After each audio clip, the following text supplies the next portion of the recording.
And now the latest around the wide world of tropics. Tropical Weather Bulletin for August 18th. Growing concern in the tropics today, with Genevieve becoming a more significant hurricane. We've now designated as a Category 2 storm. National Hurricane Center will probably follow suit pretty soon. It is rapidly intensifying at this point. In the Atlantic, though, we have some areas that could develop soon. Day 79 of Atlantic hurricane season. 2 moderate chances here, entering the Caribbean and approaching the Lesser Antilles. Both of these systems could become significant tropical cyclones. In the Eastern Pacific, Genevieve has now triggered tropical storm watches for the southern tip of the Baja California Peninsula. There could be tropical storm force winds there. And in the Western Pacific, Tropical Storm 8W, we've designated it as a tropical storm due to an earlier ASCAP pass, which had tropical storm force winds moving westwards, could strike China as a strong tropical storm. No systems active in the North Indian Ocean, though, at this point in time, so it's all quiet there in a whistle-stop tour around the tropics tonight.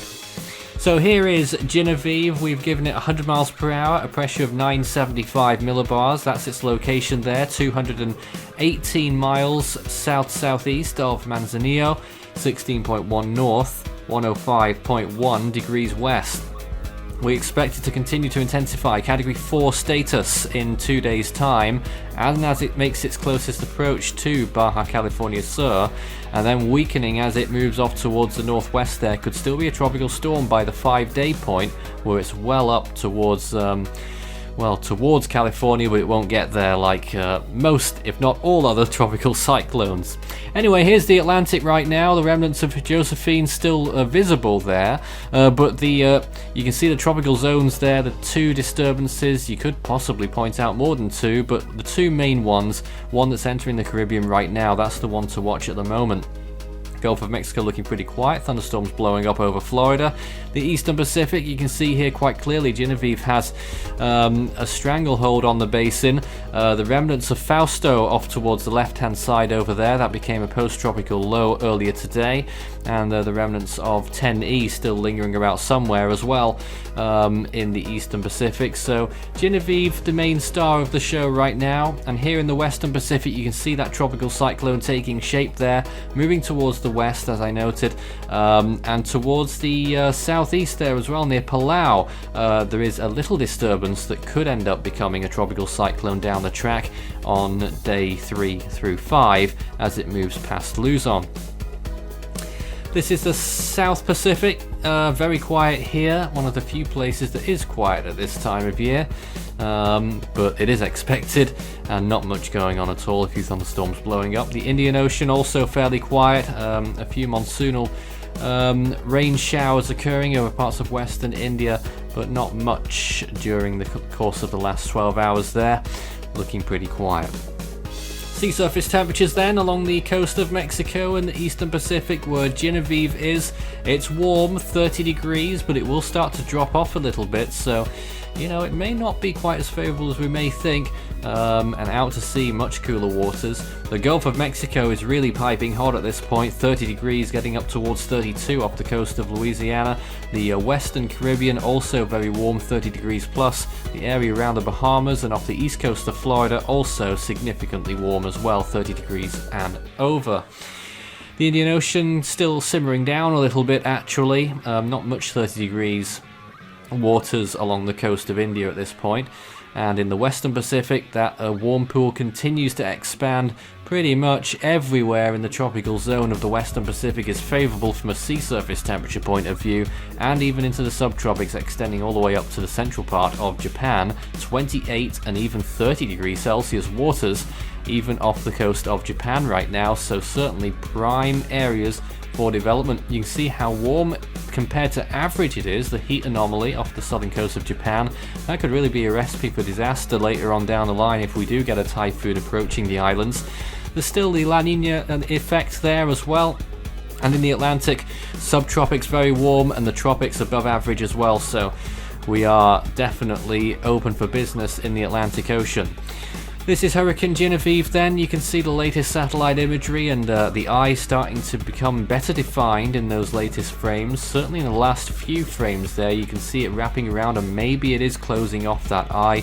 That's one of the reasons why we have given it Category 2 status at this point. Note that this broadcast was slightly before the National Hurricane Center update at 7 p.m. Central Time tonight. And there it is there as well on the infrared imagery, the sandwich imagery as it's called, and you can see how it's been developing there. The floater's been fidgeting a little bit, but you still get the gist of how it's been doing. Effects to land right now, a bit of cloud cover, possibly a few heavy rain showers along the coastal regions of Mexico. It shouldn't be infiltrating far inland. The main bulk of the storm is well out to sea and won't be affecting the main part of Mexico, but could affect the Baja California Peninsula. So this now is the models for Invest 90. No, it isn't. It's Genevieve. I'm sorry. That was Genevieve, and it's talking about a Category 4. Some models even near Category 5 peak, believe it or not. Wind shear is near nil. Sea surface temperatures are reaching their peak right now, but will start declining pretty soon. Relative humidity in the same vein actually will start to decline. So, well, if shear is what it's waiting for to drop, then Genevieve might still have a chance. And looking at Invest 97, the one in the Atlantic about to enter the Caribbean there, only statistical models at the moment along with the GFS, which really isn't keen for some reason, but it would appear that we will probably get a tropical storm out of this. The track forecast there from the GFS shows it best though, and you can see its projected track there. It will go straight through the Caribbean towards the western part, which not many storms have done in recent years. On August 18th, 1983, Texans will remember Hurricane Alicia's landfall as a Category 3, which significantly impacted the area, and Houston included in that as well. There's a radar image of the storm before it made landfall. A remarkable spin-up storm that occurred in the western Gulf of Mexico. Nothing else was active on this day though, so it was a bit of a lone character there in the world of tropics. The Western Pacific would be about to respond in a couple of days. Well, in the Atlantic, we might be looking at those next two named storms pretty soon. It would be Laura, then Marco. In the Eastern Pacific, the next name is Hernan, followed by Isel. In the Central Pacific, we're still looking out for Hone. Over in the Western Pacific, the next name could be given at any time. It would be Higos, followed by Bavi. In the North Indian Ocean, the next name on list 1 is Gatti. And so far, with 52 storms to this year's names so far, this year's tally. And in the Southern Hemisphere, the next name in the Australian region is Imogen, followed by Joshua. In the Southwest Indian Ocean, the first names are Alicia, followed by Bongoyo. And in the South Pacific, the next name is Yolanda.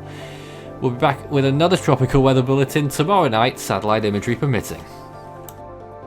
Check out our new look cyclone tracker on the Force 13 website for the latest up-to-date information. You can also find us, of course, on our YouTube channel, search Force 13, and also on Facebook and Twitter, Force 13 at Force 13 on Twitter for the latest updates. You can also help the project become even better by becoming an Ultimate Fan on YouTube. To see the full list of Ultimate Fan benefits and to join, visit youtube.com/Force13/join. With a special thanks to our top supporters this month. You can also check out our growing merch store so you can show Force 13's colours wherever you go.